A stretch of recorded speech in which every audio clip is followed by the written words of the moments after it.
الحمد لله نحمده ونستعينه ونستغفره ونؤمن به ونتوكل عليه ونعوذ بالله من شرور أنفسنا ومن سيئات أعمالنا من يهده الله فلا مضل له ومن يضلله فلا هادي له ونشهد أن لا إله إلا الله وحده لا شريك له ونشهد أن سيدنا وشفيعنا ومولانا محمدًا عبده ورسوله أرسله بالحق بشيرا ونذيرا وصلى الله تعالى على خير خلقه محمد وعلى آله وأصحابه وأزواجه وذرياته وأهل بيته وسلم تسليما كثيرا كثيرا أما بعد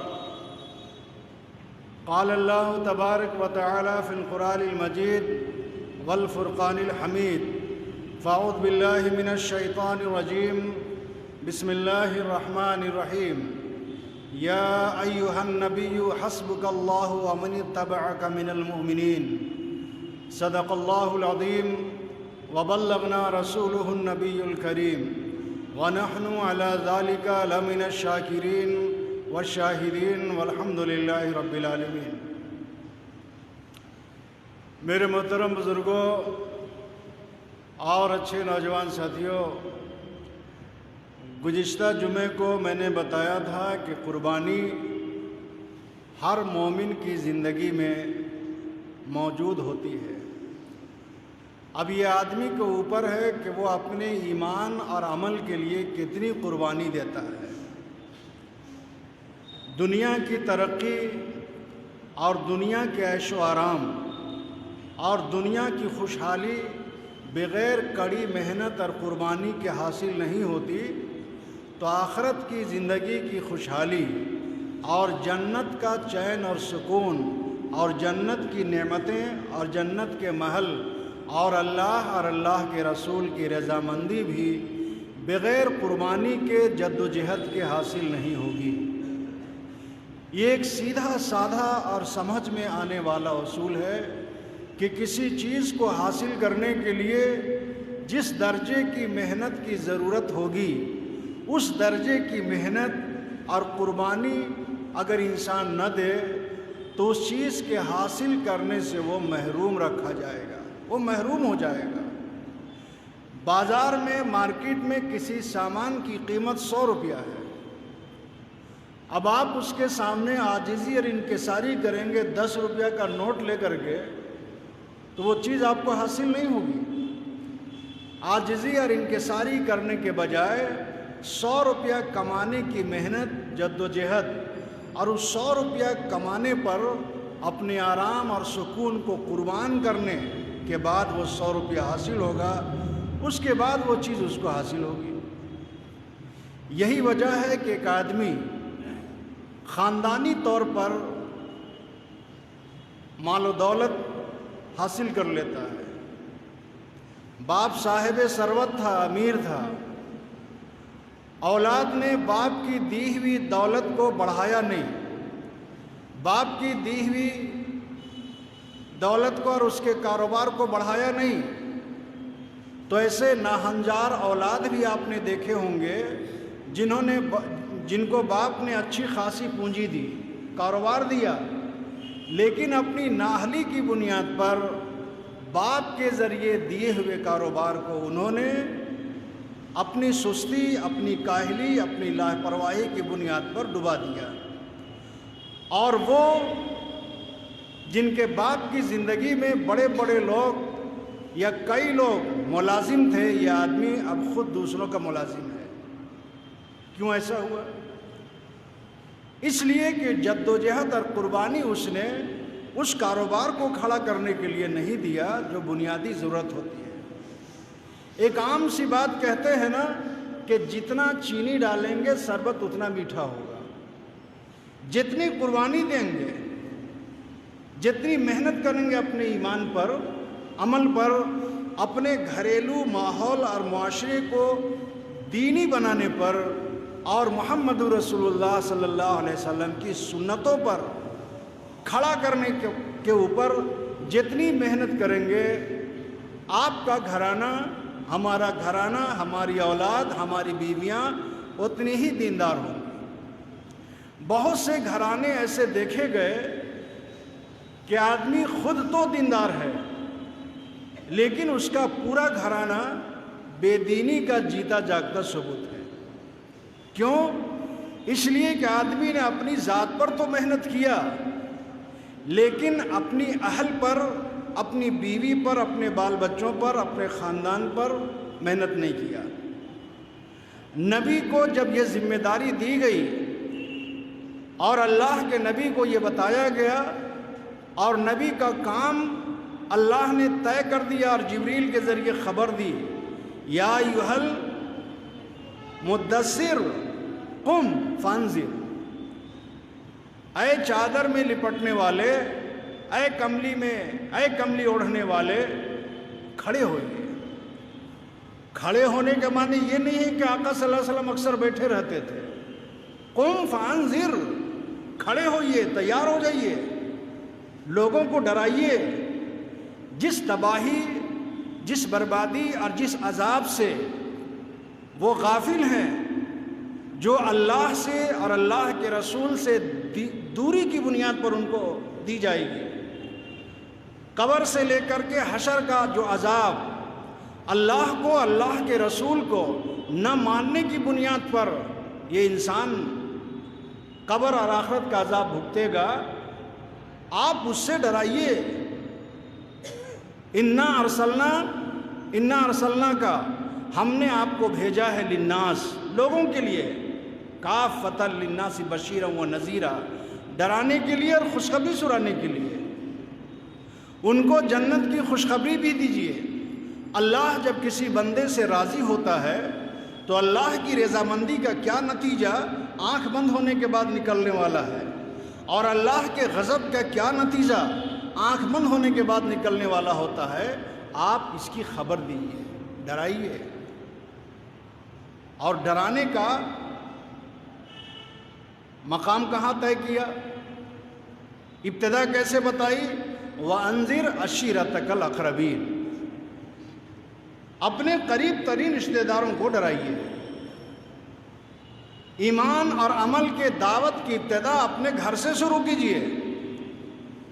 وَأَنذِرْ عَشِيرَتَكَ الْأَقْرَبِينَ۔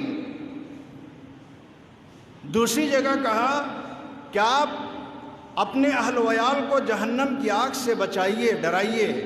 وَقُودُهَا النَّاسُ وَالْحِجَارَةُ، جس کا ایندھن انسان اور پتھر ہوں گے۔ یہی وجہ ہے کہ آدم علیہ السلام سے لے کر حضور محمد رسول اللہ صلی اللہ علیہ وسلم کی نبوت اور رسالت والی زندگی قربانیوں سے بھری ہوئی ہے۔ آج قربانی کہنے کا مطلب چھوٹا اور بڑا جانور انسان سمجھ لیتا ہے، ٹھیک ہے نا؟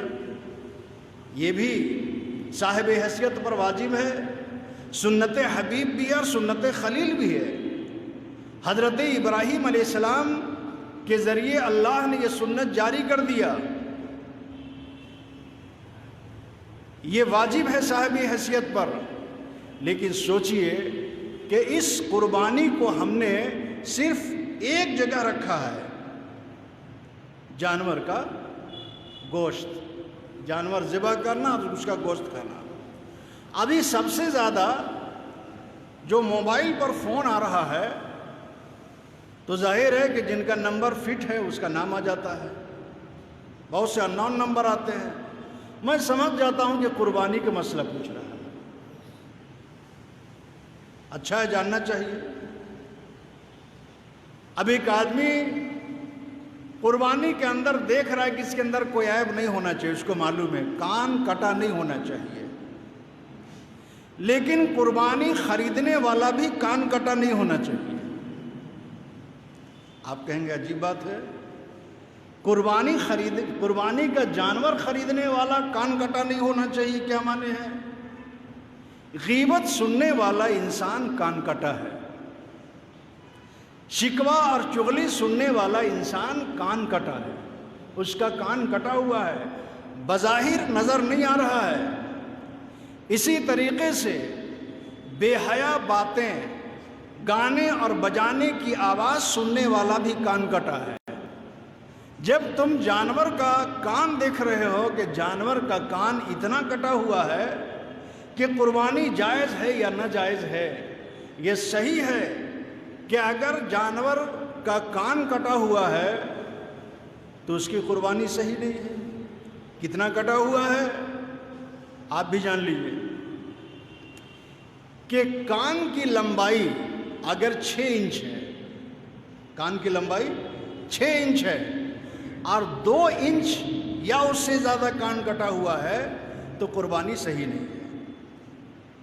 اسی کو فقہ کے مسئلے میں کہا کہ جانور کا کوئی حصہ اگر 1/3 1/3 یا اس سے زیادہ عیبدار ہے، وہ کٹا ہوا ہے، تو اس جانور کی قربانی صحیح نہیں ہے۔ تو 6 انچ کا کان ہے، 9 انچ کی دم ہے، تو 6 انچ کے کان میں 2 انچ 1/3 ہوگا نا، 9 انچ یا 12 انچ کے دم میں 4 انچ 1/3 ہوگا۔ اگر اتنا یا اس سے زیادہ دم یا کان یا کوئی حصہ جانور کا کٹا ہوا ہے تو اس کی قربانی صحیح نہیں ہے، اور اس سے کم ہے، کٹا ہوا ہے لیکن کان 2 انچ سے کم ہے تو اس کی قربانی صحیح ہے۔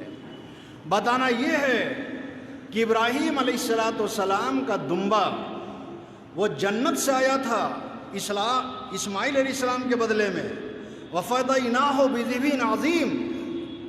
اللہ نے کہا کہ ابراہیم اس دمبے کی قربانی کیجئے، وہ دمبا جنتی تھا، جسم کے اعتبار سے اس میں کوئی عیب نہیں تھا، اسی لیے اسی سنت پر قربانی کے جانور کے تلاش کرنے کا حکم ہے۔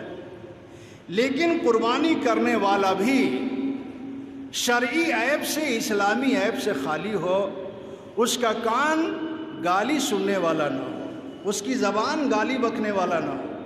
اگر گائے کی زبان کٹی ہوئی ہے تو آپ کی زبان بھی کٹی ہوئی نہیں ہو اور آپ کی زبان گندے الفاظ سے، غیبت سے، گالی گلوچ سے آلودہ نہ ہو۔ کان اسی طریقے سے ان باتوں کے سننے سے پرہیز کرے جن باتوں کے سننے پر اللہ نے، اللہ کے رسول نے پابندی لگا دیا ہے۔ ہم جانور کے اندر عیب تلاش کرتے ہیں اور اپنا عیب نہیں دیکھتے ہیں۔ بہت سے جانور ایسے ہیں جن کا گوشت حرام ہے، سب جانتے ہیں حرام ہے۔ اب ایک آدمی حرام کی کمائی سے حلال گوشت تلاش کر رہا ہے، حرام کی کمائی سے حلال کا گوشت لے رہا ہے، تو گوشت تو حلال ہے لیکن کمائی تمہاری حرام ہے۔ تو جس نے حرام کی کمائی سے حلال گوشت لیا، یہ گوشت اسی طریقے سے اس کے لیے حرام ہے جیسے دوسرے حرام جانور حرام ہے، صرف اس لیے کہ ذبح کیا ہوا جانور ہے، دمبا ہے، بکرا ہے، خصی ہے، چھوٹا جانور ہے، بڑا جانور ہے، اور حلال کیا ہوا ہے، صحیح ہے، لیکن جس پیسے سے آپ قربانی کا جانور خرید رہے ہیں وہ حلال ہے کہ نہیں؟ 1000 قربانی کر لو، کوئی فائدہ نہیں۔ تو یہ جو ایمان اور عمل جو ایک مومن کی زندگی میں بنیاد کی حیثیت رکھتا ہے، وہ بنے گا کیسے؟ قربانی سے۔ اللہ کے رسول جناب محمد رسول اللہ صلی اللہ علیہ وسلم نے اللہ کے بندوں تک اس دین کو پہنچانے کے لیے جتنی قربانی دی اور جتنی قربانی کی ضرورت تھی، اتنی قربانی 1,24,000 نبیوں میں سے کسی نے نہیں دیا ہے، ٹھیک ہے؟ اپنی زندگی کو سدھارنے کے لیے، اپنی ایمانی اور عملی زندگی کو بنانے کے لیے حضور محمد رسول اللہ صلی اللہ علیہ وسلم کی سنت کیا تھی؟ دین اور ایمان کو بنانے اور بچانے کے لیے 2 چیزیں ہیں، ایک ہے ایمان کے راستے پر لانا، اور جو ایمان اور عمل کے راستے پر آ جائے اس کو بچائے رکھنا دونوں الگ الگ چیزیں ہیں۔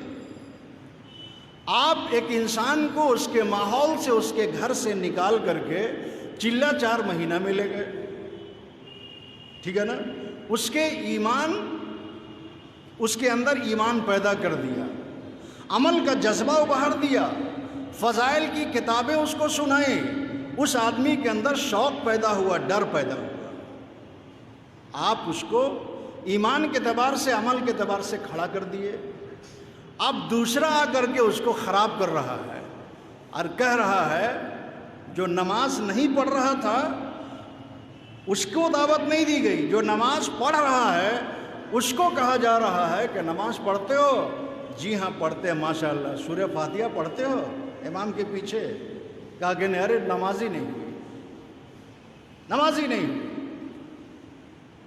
ایک محنت یہ بھی ہو رہی ہے کہ نمازیوں کو نماز پڑھنے دیا جائے لیکن اس کی نماز خراب کی جائے، قربانی کرنے والوں کو قربانی کرنے دیا جائے لیکن اس کی قربانی کو خراب کیا جائے۔ ایک گمراہی جو شیطان پھیلاتا ہے، ایک وسوسہ جو دلوں میں شیطان ڈالتا ہے، اور ایک گمراہی جو خناس ڈالتا ہے، دونوں سے بچنے کی اللہ نے سورہ والناس میں دعا بتائی ہے، آیت نازل کیا، قل اعوذ برب الناس، آپ کہیے کہ میں پناہ چاہتا ہوں لوگوں کے رب کی، ملک الناس، لوگوں کے بادشاہ کی میں پناہ چاہتا ہوں، الہ الناس، لوگوں کے معبود کی میں پناہ چاہتا ہوں، من شر الوسواس الخناس، ہر ایسے خناس سے بچنے کی اللہ سے دعا کرتا ہوں، پناہ چاہتا ہوں جو لوگوں کے دلوں میں وسوسہ پیدا کرتے ہیں، ٹھیک ہے نا۔ شیطان کی گمراہی سے بچنے میں فائدہ ہے لیکن خناس کی گمراہی میں بچنے میں نقصان ہے۔ شیطان نے کہا کہ قربانی مت دو، کوئی ضروری نہیں ہے، تو آپ کا پیسہ بھی بچ جائے گا، گناہ تو ہوگا لیکن ایک درجے میں فائدہ ہوا نا۔ لیکن خناس کہہ رہا ہے کہ دیکھو تم اپنے تمام گھر والوں کی طرف سے ایک چھوٹا جانور قربانی کر دو، سب کی طرف سے قربانی ہو جائے گا۔ یہ خناس کی گمراہی ہے، قربانی کر بھی رہے ہیں، قربانی ہو بھی نہیں رہی ہے۔ اب وہ کہہ رہا ہے کہ ایک چھوٹے جانور کی قربانی تمام گھر والوں کی طرف سے کافی ہے۔ 4 بھائی ہیں، چاروں صاحب نصاب ہیں، جوائنٹ فیملی ہے یا الگ الگ ہیں، لیکن خناس کی گمراہی یہ ہے کہ وہ کہے گا کہ چاروں کو بڑے جانور میں حصہ لینے اور الگ الگ قربانی کرنے کی ضرورت نہیں ہے، ایک چھوٹے جانور میں سب کی قربانی ہو جائے گی۔ یہ خناس کی گمراہی ہے، ٹھیک ہے نا۔ حضرت عبداللہ ابن عباس رضی اللہ تعالیٰ عنہ صحابی ہیں، وہ کہتے ہیں کہ ایک شخص اللہ کے نبی کے پاس آیا، اللہ کے رسول کے پاس آیا اور کہا کہ ان علی بدنۃ، اے اللہ کے رسول میرے اوپر ایک بڑے جانور کی قربانی واجب ہے، لیکن وہ بڑا جانور بازار میں مل نہیں رہا ہے، میں اس کی قیمت بھی دے سکتا ہوں لیکن قیمت ہونے کے باوجود، پیسہ رکھنے کے باوجود وہ بڑا جانور بازار میں نہیں مل رہا ہے۔ حضور نے کیا کہا کہ 7 چھوٹے جانور، 7 دمبا، 7 بکرا خرید کر کے قربانی کر لو تو بدنہ کا بدلہ ہو جائے گا۔ بدنہ بڑے جانور کو کہتے ہیں جس میں 7 حصہ ہے، اونٹ ہے اور دوسرے جانور ہے۔ نبی نے یہ تو نہیں کہا کہ ٹھیک ہے ایک خصی، ایک دمبا، ایک بکرا کر لو، سب کی طرف سے ہو جائے گا۔ تو شیطان کی گمراہی ہم کو نظر آتی ہے کہ یہ شیطان کی گمراہی، یہ شیطانی بات ہے، لیکن خناس کی گمراہی کو سمجھنا ہوگا۔ اس لیے ایمان کو بچانا اور اعمال کو بچانا اور اس کے لیے قربانی دینا اور اس کے لیے جد و جہد اور محنت کرنا یہ اتنا ہی ضروری ہے جیسے کسی چیز کو خراب ہونے سے بچانے کے لیے ہمارے ہاں وسائل ہے۔ ایک چیز حاصل کر لیا، اب چاہتے ہیں خراب نہ ہو، اس کو فریج میں ڈال دو، فریزر میں ڈال دو، اتنی دنوں تک خراب نہیں ہوگا۔ اسی طریقے سے ایمان بھی معاشرے میں خراب ہوتا ہے، اعمال بھی معاشرے میں خراب ہوتا ہے، اور خراب کرنے والے لوگ ہوتے ہیں، ٹھیک ہے نا؟ دودھ میں ہاتھ ڈال دو اور ہاتھ جو ہے صاف نہیں ہوتے، دودھ پھٹ جائے گا نا۔ اسی طریقے سے بعض بدعقیدہ اور بعض بدعمل لوگ کسی کی عملی زندگی اور اس کی محنت میں دخل اندازی کر کے اس کو گمراہ کر دیا۔ اپنے ایمان اور عمل کو بچانا اور اس کو باقی رکھنا، اس کی محنت اور اس کے لیے قربانی دینا محمد رسول اللہ صلی اللہ علیہ وسلم کی سنت ہے۔ یہی وجہ ہے کہ آقا صلی اللہ علیہ وسلم نماز پڑھ کر کے فوراً حجرے میں داخل نہیں ہو جاتے تھے، الا ماشاء اللہ۔ ہر نماز کے بعد آپ صحابہ کی نگرانی کرتے تھے، اگر کسی کے بارے میں کوئی بات آپ کو بتائی گئی تو آپ نے اس کی جانکاری اس کے گھر میں جا کر کے لیا، اس کو سمجھایا، اس کو تعلیم دی۔ اللہ کے رسول جناب محمد رسول اللہ صلی اللہ علیہ وسلم نے اپنے اس عمل سے امت کو بتایا کہ آخرت کی کامیابی اور جنت کی نعمتوں کا حاصل کرنا یہ ایمان اور عمل کی محنت پر ہے۔ ابراہیم علیہ السلام کی سنت کو قیامت تک کے لیے اللہ نے جاری کر دیا۔ کیوں؟ ہر نبی نے اللہ کے ذریعے دیے ہوئے دین اور شریعت کو اپنی امت تک پہنچانے کے لیے بڑی محنت اور بڑی جدوجہد اور بڑی قربانی دی، لیکن 1,24,000 نبیوں کی تمام قربانی کا ذکر قرآن میں نہیں ہے۔ 1,24,000 نبیوں کا ہی ذکر نہیں ہے۔ اتنی بڑی تعداد نبیوں کی اس دنیا میں صرف انسانوں کو ہدایت کا راستہ دکھانے اور اس راستے پر چلانے کے لیے آئے، اور انہوں نے اپنی مقررہ مدت میں یہ کام بحسن و خوبی انجام دیا اور اس دنیا سے چلے گئے۔ تمام نبیوں کی قربانی اور اللہ کے دین کے راستے میں دی ہوئی قربانی کا ذکر قرآن اور حدیث میں نہیں ہے۔ چند برگزیدہ نبی ایسے گزرے جن کی قربانی اور جن کی جد و جہد، محنت اور کوشش دوسرے نبیوں کے مقابلے میں اللہ کو پسند آ گئی، اور اللہ نے یہ دیکھا اور ہمارے لیے محمد رسول اللہ صلی اللہ علیہ وسلم کی امت کے لیے ضروری سمجھا کہ ان نبیوں کی دی ہوئی قربانیوں اور دین کو زندہ کرنے کی راہ میں جو محنت اور کوشش اور جو امتحان انہوں نے بے مثال طور پر دیا ہے، محمد رسول اللہ صلی اللہ علیہ وسلم کی امت کو نمونے کے طور پر دکھایا اور بتایا جائے۔ تو کیا کہا؟ وَإِذِ ابْتَلَىٰ ابراہیم، ہم نے آپ ابراہیم کو آزمایا، آزمائش کے راستوں سے ان کو گزارا، فَأَتَمَّهُنَّ، دین کے راہ میں اور میرے دیے ہوئے دین کو اپنی امت تک پہنچانے کے لیے جو رکاوٹیں اس راستے میں ان کے سامنے آئی، ان تمام رکاوٹوں کی تباہی، بربادی، اپنی جان اور اپنے مال کا نقصان کیے ہوئے ابراہیم اس راستے سے گزر گئے۔ فَأَتَمَّهُنَّ، تب اللہ نے کہا انی جاعلک للناس اماما، اے میرے ابراہیم، تم نے بچپن سے لے کر کے بڑھاپے تک میرے دین کو اپنی امت تک پہنچانے کے لیے جو قربانی دیا، جو جد و جہد کیا، یہ اتنی بڑی قربانی تھی۔ وَفَدَيْنَاهُ بِذِبْحٍ عَظِيمٍ، اتنی بڑی جد و جہد تھی، اتنی بڑی کامیابی تھی، اور دین کے راستے پر دین کے مخالفین کی طرف سے ڈالی جانے والی رکاوٹوں کی پرواہ کیے بغیر تم نے اس راستے کو مکمل کر دیا۔ انی جاعلک للناس اماما، میں تم کو دنیا کے لوگوں کا امام بناتا ہوں۔ میں تم کے ساری دنیا کے لوگوں کا امام بناتا ہوں۔ یہ حضور محمد رسول اللہ صلی اللہ علیہ وسلم کی امت سے پہلے کے ہیں۔ نبی اپنی امت کا اتنا خیرخواہ ہوتا ہے، خوش ہو جاتے، بہت اچھی بات ہے۔ انی جاعلک للناس اماما، میں تمہیں لوگوں کا امام بنا دیا۔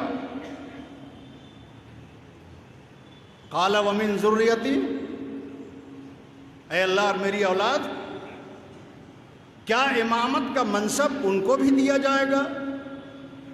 امامت کا منصب دین کے راستے میں اور دین کے راہ میں امت کی رہنمائی کرنا۔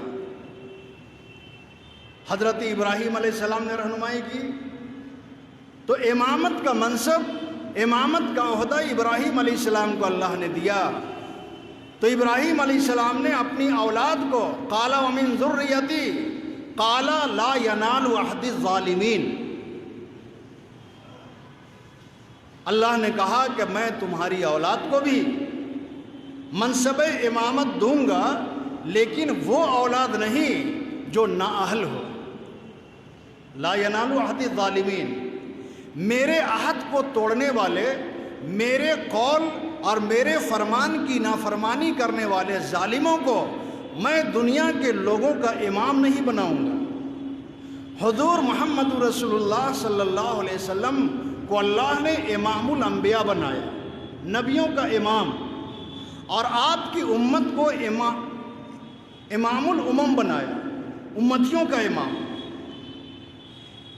لیکن وہ جو ابراہیم علیہ السلام کو کہا کہ آپ کی ان اولادوں کو میں امام اور منصب امامت نہیں دوں گا جو اللہ کے قول کو، اللہ کے فرمان کو ٹھکرا دے اور ظلم کرے، اللہ اور اللہ کے رسول کی بات نہ ماننا اور اللہ کے رسول کی نافرمانی کرنا، یہ سب سے بڑا ظلم ہے۔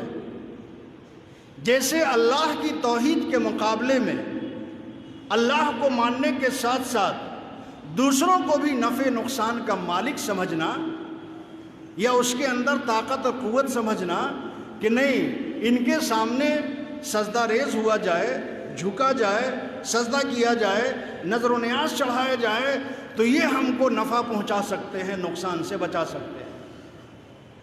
یہ کیا ہے؟ ایک عمل ہے، لیکن اللہ نے کہا کہ ان الشرک لظلم عظیم،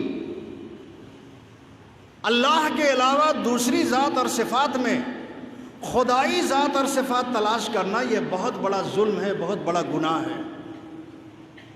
دوسرے برے اعمال کا نتیجہ قیامت میں پتہ چلے گا۔ فَأَمَّا مَنْ أُوتِيَ كِتَابَهُ بِشِمَالِهِ فَيَقُولُ هَاؤُمُ اقْرَءُوا كِتَابِيَهْ إِنِّي ظَنَنْتُ أَنِّي مُلَاقٍ حِسَابِيَهْ فَهُوَ فِي عِيشَةٍ رَاضِيَةٍ فِي جَنَّةٍ عَالِيَةٍ لَا تَسْمَعُ فِيهَا لَاغِيَةً فِيهَا عَيْنٌ جَارِيَةٌ۔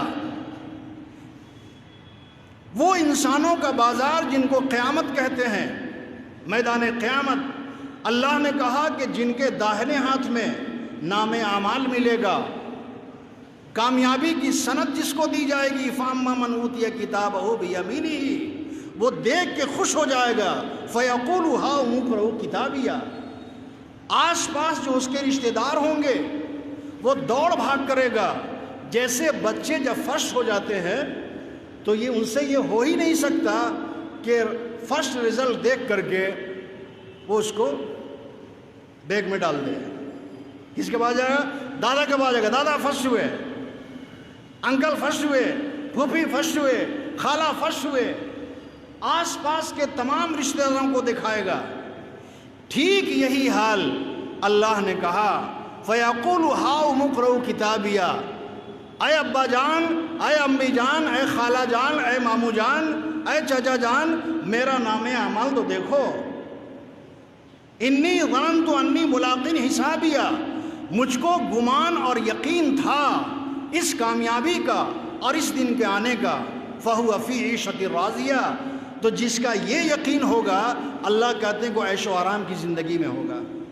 لا تسمعوا فیہا لاغیہ، یہاں کی حالت تو یہ ہے کہ دن بھر آفس میں رہے، دکان میں رہے، بازار میں رہے، محنت اور مزدوری میں رہے، گھر میں بھی آئے تو سکون نہیں، آئے تو ماں بیٹے کی شکایت کر رہی ہے، ماں بیٹی کی شکایت کر رہی ہے، ماں بہو کی شکایت کر رہی ہے، بیوی ساس کی شکایت کر رہی ہے، نند کی شکایت کر رہی ہے۔ دن بھر معاش اور روزگار اور محنت اور مزدوری میں پورا دن پسینہ بہایا، اپنا سکون ان لوگوں کو سکون پہنچانے کے لیے، 2 وقت کی روزی اور روٹی کے لیے دن بھر لگا رہا۔ آفس میں افسر کی ڈانٹ سنی، ملازم ہے تو مالک کی ڈانٹ سنی، کاروباری ہے تو گاہک کی کھری کھوٹی سنی، گھر میں آیا تو شکایت، وہ اس کی شکایت، وہ اس کی شکایت، وہ اس کی غیبت۔ اللہ کہتا ہے جنت بھی نہیں، لا تسمعوا فیہا لاغیہ، وہاں فضول بات سننے کا کوئی سوال ہی پیدا نہیں ہوتا۔ فیہا عین جاریہ، اس میں تو جو محل تم کو دیا جائے گا، اس محل کی زمین کے نیچے کیا ہوگا؟ نہریں جاری ہوں گی۔ جیسے فرسٹ فلور میں شیشہ ہے اور نیچے کی ساری چیزیں نظر آ رہی ہیں، جنت کا وہ محل جس میں اللہ نے پورا نقشہ مختلف صورتوں سے کھینچا ہے کہ جنتی اپنے جنت میں رہتے ہوئے جنت کے باغات اور جنت کے نیچے بہنے والی نہروں کو اپنے پاؤں کے نیچے سے بہتا ہوا دیکھے گا۔ فیہا عین جاریہ، اس کے نیچے تو نہریں جاری ہیں، دودھ کی نہریں، شہد کی نہریں، پھلوں کے جوس کی نہریں۔ ما تشتہی انفسکم، جو جنتی کا جی چاہے گا وہ ساری چیزیں اس کے پاؤں کے نیچے، اس جنتی محل کے چھت کے نیچے وہ ایسے دیکھے گا جیسے گلاس شیشے کے نیچے سے چیزیں نظر آتی ہیں، خوش ہو جائے گا۔ وَأَمَّا مَنْ أُوتِيَ كِتَابَهُ بِشِمَالِهِ، اور جس کو نام اعمال بائیں ہاتھ میں دیا جائے گا، وَرَاءَ ظَهْرِهِ، اور بائیں ہاتھ سے ایسے نہیں، جنتی کو تو یوں دیا گیا۔ وَأَمَّا مَنْ أُوتِيَ كِتَابَهُ وَرَاءَ ظَهْرِهِ، سینہ چاک ہو جائے گا، بایاں ہاتھ خود بخود سینے کے اندر جو پھٹا ہوا ہے بیچ سے جائے گا اور پیٹھ کی طرف یہ ہاتھ نکلے گا۔ وَأَمَّا مَنْ أُوتِيَ كِتَابَهُ وَرَاءَ ظَهْرِهِ فَسَوْفَ يَدْعُو ثُبُورًا وَيَصْلَىٰ سَعِيرًا، جہنم اس کو پکارے گی، جلدی آؤ، ادھر آؤ۔ انسان اپنے نامہ اعمال اور اپنے جہنمی ہونے کو دیکھ کر بھاگے گا۔ دنیا سے بھاگتا تھا نا، اذان سن کے نماز سے بھاگتا تھا، قرآن کی تلاوت سے بھاگتا تھا، حلال کمانے سے بھاگتا تھا، سچ بولنے سے بھاگتا تھا، کمزوروں کا ساتھ دینے سے بھاگتا تھا، معاہدہ اور وعدے کو پورا کرنے سے بھاگتا تھا، نبی کی سنت کے مطابق نکاح کرنے سے بھاگتا تھا، سادگی کے ساتھ ولیمہ کرنے سے بھاگتا تھا، سچ بولنے سے بھاگتا تھا، شریعت پر عمل کرنے سے بھاگتا تھا، دن بھر انٹرنیٹ میں لگا رہتا تھا، دن بھر کبھی 100 مرتبہ آقا پر درود پڑھنے کی توفیق نہیں، قرآن کی ایک سورت یاد نہیں، قرآن کی ایک آیت یاد نہیں، موبائل دیکھتے دیکھتے تھک کر کے سو گیا، لیکن درود پڑھتے پڑھتے تھکاوٹ پیدا نہیں ہوئی، سورہ ملک پڑھتے پڑھتے تھکاوٹ نہیں ہوئی۔ جس سورہ ملک کی فضیلت آقا نے یہ بتایا کہ جو آدمی، جو مومن سونے سے پہلے سورہ ملک جو 29واں پارہ کا سب سے پہلا سورہ ہے، تبارک الذی بیدہ الملک، ہر سورت کی خاصیت ہے، ایک خصوصیت اللہ نے رکھی ہے۔ آقا نے فرمایا کہ جو مومن سونے سے پہلے یا سوئے اگر اس کو یاد ہے زبانی سورہ ملک کی تلاوت کا معمول بنا لے تو قبر میں اس کے سوال کا، اس کا حساب و کتاب اس کے گمان سے زیادہ آسان ہوگا۔ سوال ہی میں نہ پھنسے گا آدمی۔ آقا نے کیا کہا کہ قبر آخرت کی پہلی منزل ہے، جو وہاں سے نکل گیا نکلتا چلا جائے گا، جو وہاں پھنس گیا پھنستا چلا جائے گا۔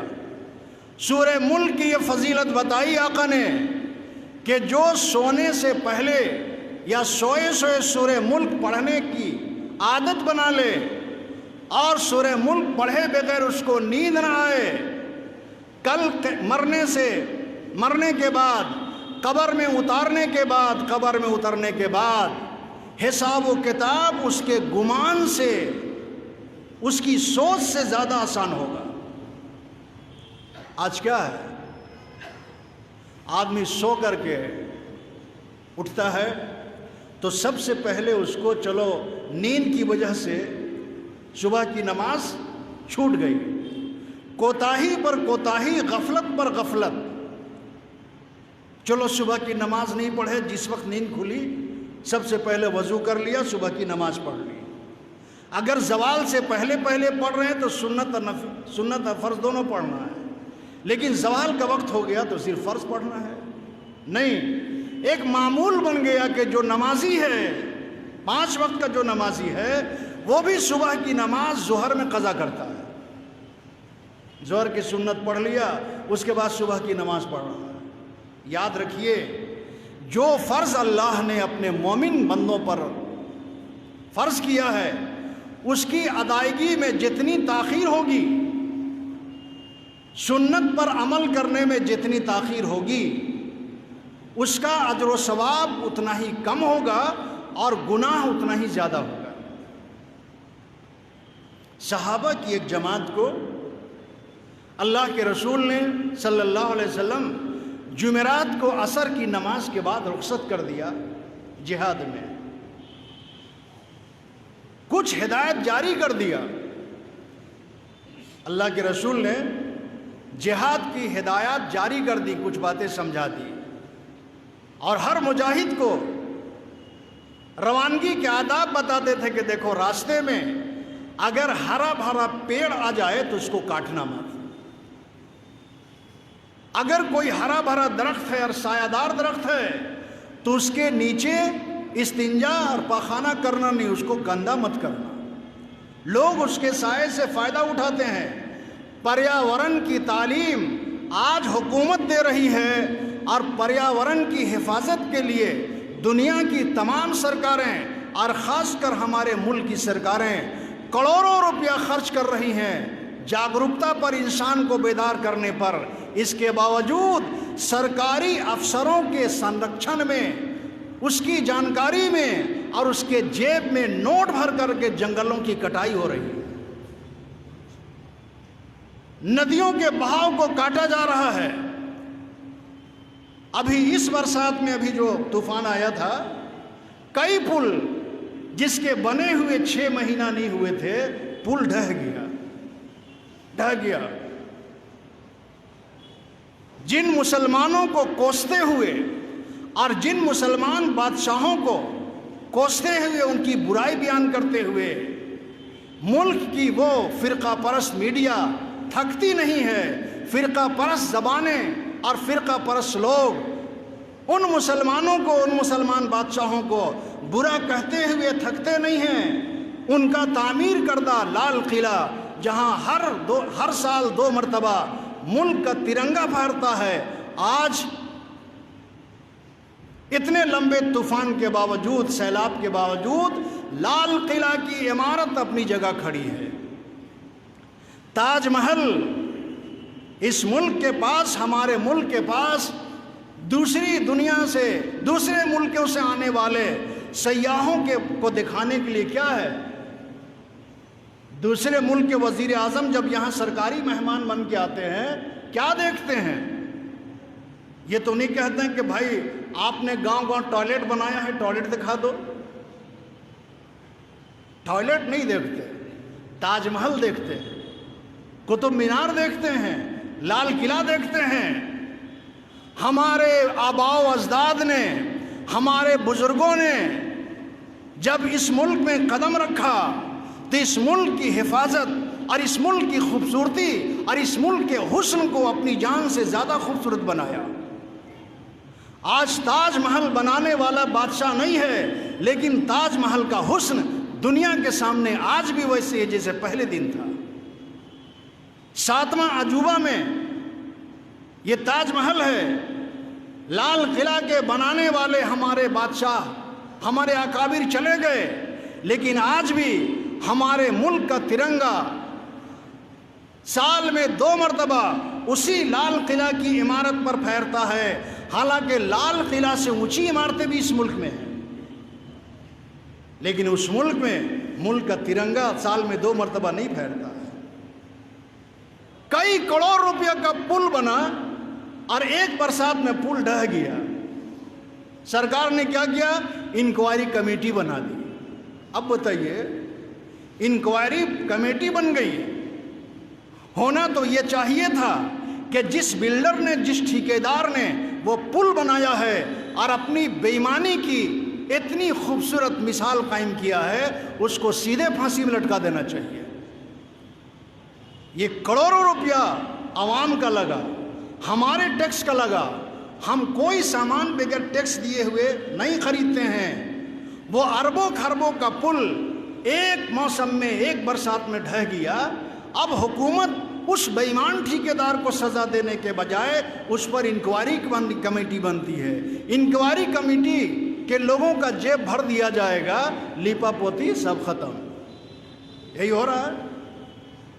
لیکن مسلمان اس ملک میں پہلے بھی اور آج بھی جس ایمانداری کا ثبوت دیا اور دے رہا ہے اور دیتا رہے گا، مسلمانوں کی ایمانداری کا مقابلہ، اس ملک میں دی ہی مسلمانوں کی قربانی کا مقابلہ اس ملک کا رہنے والا دوسرا کوئی شہری نہیں دے سکتا۔ حیدرآباد کے نواب،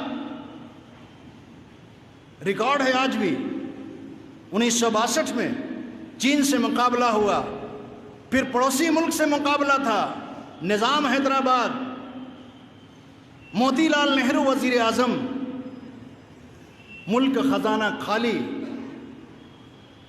اور ملک پر جنگ کا بوجھ، کیسے لڑائی کیا جائے، جنگ کیسے جیتی جائے، فوجیوں کی مدد کیسے کی جائے۔ نظام حیدرآباد نے موتی لال نہرو کو اتنے سونے دیے کہ اتنا سونا ملک کے رکشا اور ڈیفنس میں آج تک دوسری قوم کے کسی امیر نے نہیں دیا۔ کہا کہ صرف میرا بکسا لوٹا دیجئے گا۔ موتی لال نہرو اس وقت ملک کے وزیر اعظم تھے، جہاز لے کر کے گئے اور بکسا بھر سونا بن کر کے نظام حیدرآباد نے اس ملک کے سرحد کی حفاظت کے لیے سونے کی قربانی دی۔ جو مسلمان اس ملک کے سرحد کی حفاظت کے لیے اتنا سونا دے دے، 500 ٹن سونا دے دے، جس کا ریکارڈ آج بھی دیش کا کوئی امیر ناگرک نہ توڑے، اتنا ہم نے ملک کی حفاظت کے لیے قربانی دی ہے۔ ہم کو معلوم ہے کہ لاکھ تم کہو کہ یہ ملک مسلمانوں کا نہیں ہے، اور تم اپنا سیاسی قد بڑھانے کے لیے طرح طرح کے لوگ بیان دے رہے ہیں کہ 2023 تک 2022 تک یہ ملک مسلمانوں سے خالی ہوگا۔ اللہ نے کہا کہ نہیں، تم کو دنیا خالی کرنا پڑے گا۔ پچھلے سال NRC لائی تھی سرکار نے، کون رہے گا اس ملک میں، کون رہے گا نہیں۔ اللہ نے عالمی NRC لاگو کر دیا کہ تم ملکوں کا فیصلہ کرتے ہو کہ کون اس ملک میں رہے گا یا نہیں رہے گا۔ میں فیصلہ کر رہا ہوں کورونا کے ذریعے سے کہ کون اس دنیا میں رہے گا یا نہیں رہے گا۔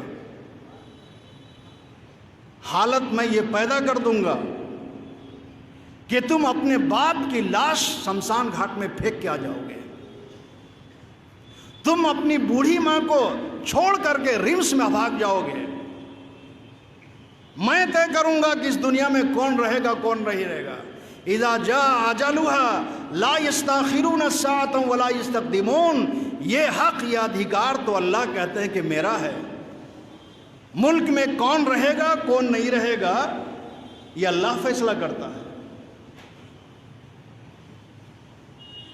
مسلمانوں نے اس ملک میں ایمان کی بھی قربانی دی، جان کی بھی قربانی دی، اعمال کی بھی قربانی دی، اور ہر طریقے قربانی دی۔ اسی طریقے سے اللہ کہتا ہے کہ میرے بندو، تم اپنے ایمان اور عمل کی بھی قربانی دو۔ اسی لیے ابراہیم علیہ السلام کے واقعے کا ذکر قرآن میں موجود ہے۔ وہ کہانی نہیں ہے کہ کس طریقے سے اللہ کے نبی نے اولاد کی محبت کو اولاد کی محبت کے آگے قربان کر دیا۔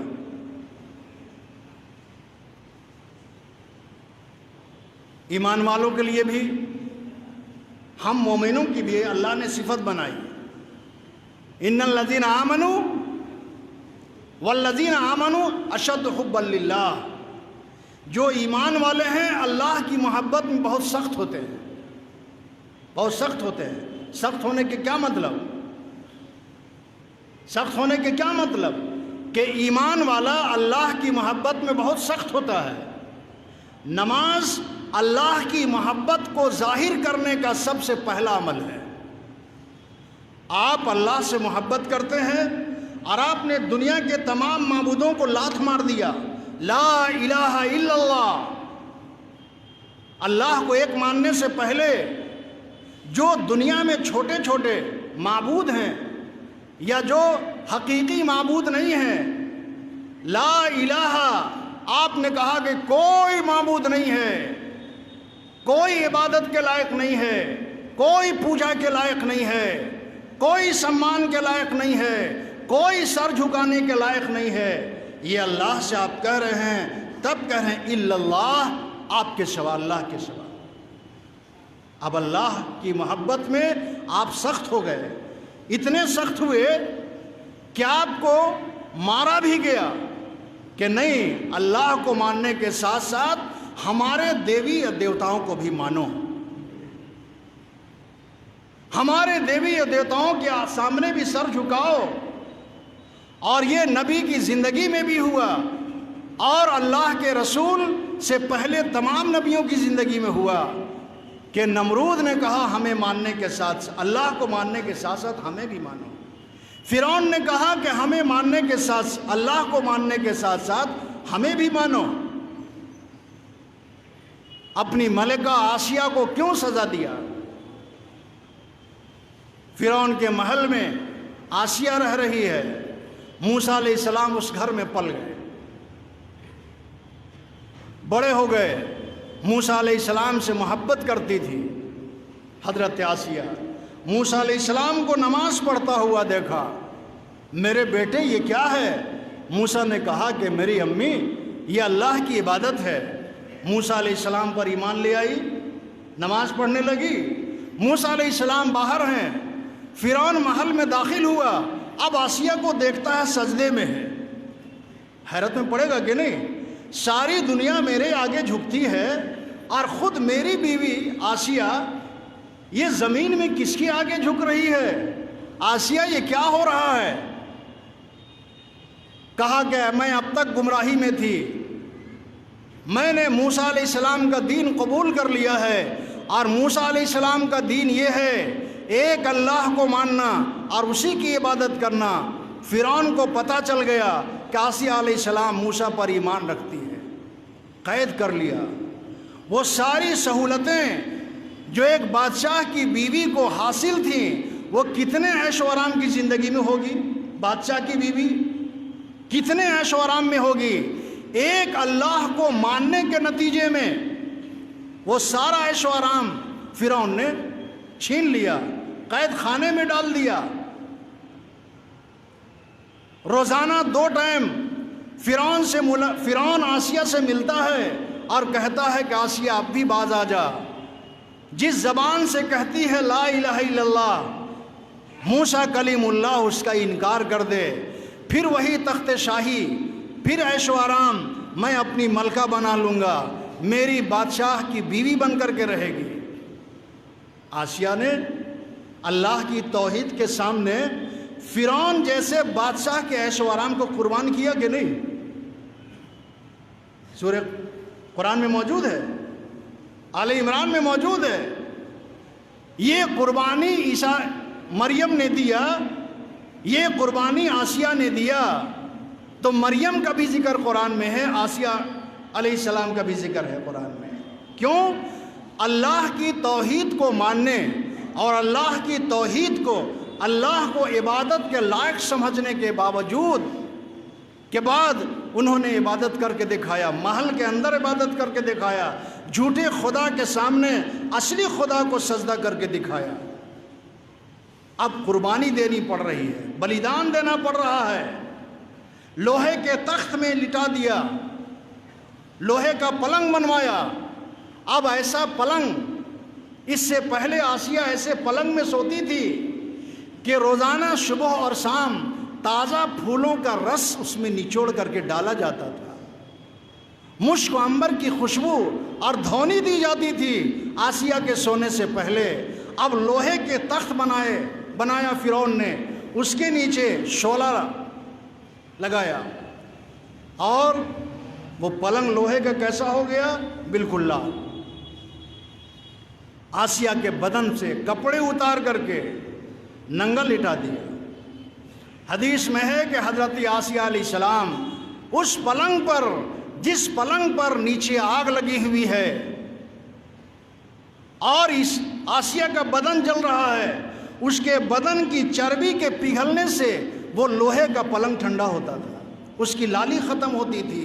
اللہ کے رسول نے کہا کہ میری امت کی عورتیں جب ان سے نماز کے بارے میں سوال ہوگا، آسیہ کی توحید کا اور اس کے عمل کا بھی قرآن میں اللہ نے ذکر کیا۔ آج ہمارے گھر کی عورتوں کا ایمان، ان کا توحید کتنا کمزور ہے معلوم ہے؟ بچہ ہے 6 مہینہ 7 مہینہ سال بھر 2 سال کا بچہ ہے، پیخانہ ہو گیا، لیٹرین ہو گیا، دست ہو گیا، ڈاکٹر سے دکھایا، دوا اثر نہیں کر رہا، اب بڑی بوڑھی آ رہی ہے دیکھنے کے لیے، فلاں کا بیٹا بیمار ہے، بیٹی بیمار ہے، اب منہ میں دانت نہیں، پیٹ میں آنت نہیں، اب وہ کہہ رہی ہے اگے بڑکی جان لے بھی چھوڑا کہ کاگے دکھاوے کرا، یہ تو بان مارل ہو، کرتوت کرل ہو۔ اب دیکھو اب اس کے دماغ میں کیا ہوا، لے جا بابا کے دربار میں، پانی پلاؤ، غسل کراؤ۔ اب ڈاکٹر سے رخ پھیر کر کے اب ایک عورت، ایک ماں اولاد کی محبت میں شرک کے راستے پر چل پڑی، شرک کے راستے پر چل پڑی۔ ایک عورت شوہر کا محبت حاصل کرنے کے لیے، شوہر کا محبت حاصل کرنے کے لیے کہ میرے شوہر کو فلاں نے گمراہ کر دیا، دیور بہکا دیا، نند بہکا دی، پتہ نہیں کیا چیز کھلا دیے، پہلے تو ایسے نہیں تھے، اب ایک دم اکھڑے رہتے ہیں، کوئی بات نہیں سنتے ہیں، کوئی چیز لانے کے لیے کہتے ہیں کوئی چیز نہیں لاتے ہیں۔ نتیجہ کیا ہوا کہ وہ جھوٹے عامل جنہوں نے اس کو کاروبار بنا لیا، اس معاشرے میں اچھے ایماندار اور صالح عامل بھی ہیں جن کی دعاؤں میں اللہ نے برکت رکھا ہے، ٹھیک ہے نا، لیکن وہ جو کاروباری عامل ہیں، اب انہوں نے سائیکولوجیکل کہا کہ آپ کا شوہر آپ کے کسی بھائی کے گھر میں یا خاندان کے کسی گھر میں گئے تھے، کبھی کچھ کھایا تھا، اب بتاؤ عید میں جائے گا کہ نہیں، بقرعید میں جائیں گے کہ نہیں؟ ساری دشمنی سال کے 2 ہی دن میں تو ختم ہوتی ہے۔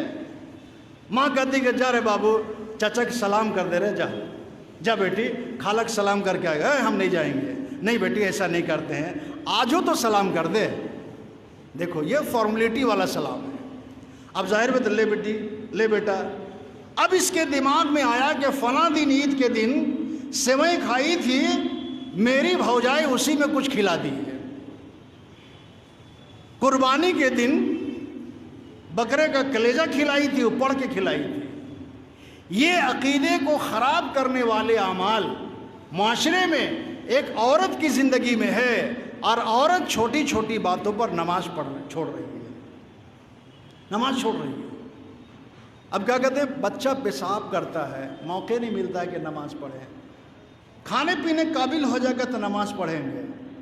ارے 2.5 سال کی نماز کون پڑھ دے گا تمہاری، اور اتنی لمبی نماز کی قضا کرو گی؟